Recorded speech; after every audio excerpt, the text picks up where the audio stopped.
اشہد ان لا الہ الا اللہ و اشہد ان محمدا عبدہ و رسولہ صلی اللہ علیہ وسلم۔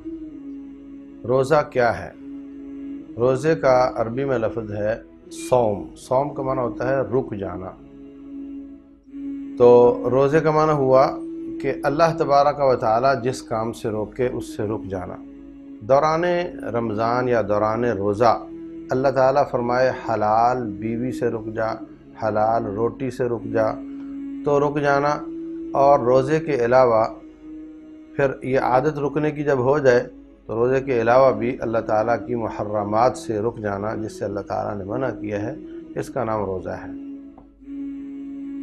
روزے میں اگرچہ روٹین میں اللہ تعالیٰ نے روٹی حلال کی ہے، آپ نے حلال کمائی ہے، بیوی آپ کی نکاح میں آئی ہے، وہ حلال ہے، مگر اس حالت میں اللہ تعالیٰ نے کچھ حلال چیزیں بھی منع کر کے یہ باور کروایا ہے کہ جب آج تم میری بات مانتے ہوئے اس دورانیے میں حلال سے رک جاتے ہو، تو مغرب کے بعد جب روزہ ختم ہو جائے گا اور عید فطر کے بعد جب رمضان ختم ہو جائے گا، تو اس وقت کم از کم جن کو میں نے مستقل حرام کیا ہے ان سے رکے رہنا۔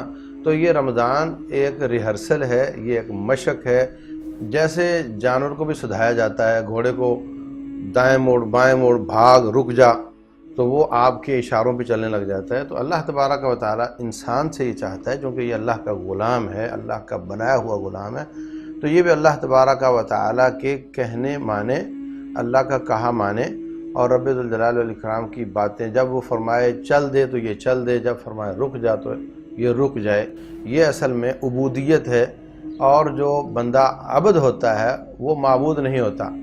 تو چونکہ انسان عبد ہے اور رب ذوالجلال معبود ہے، انسانوں میں کوئی معبود نہیں ہوتا، تو اس کو چاہیے کہ جہاں اللہ تعالیٰ روکے رک جائے، جہاں سے چلائے چل دے۔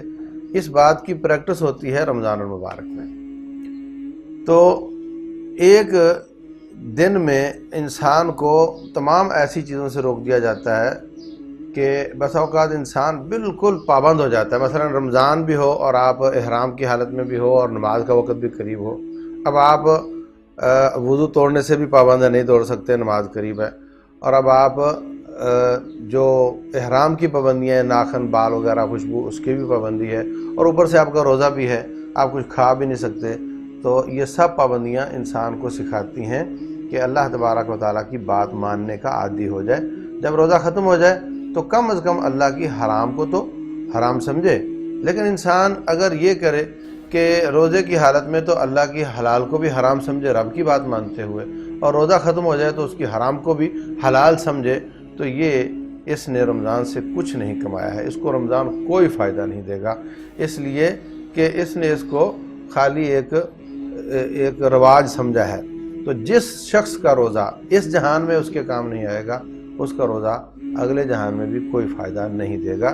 تو ہمیں رمضان اس طریقے سے گزارنا ہے کہ اس کا لگایا ہوا دھکا 11 مہینے چل جائے اور ہم اللہ تعالیٰ کی پابندیوں کے پر پابند ہونے کے عادی ہو جائیں۔ واللہ اعلم۔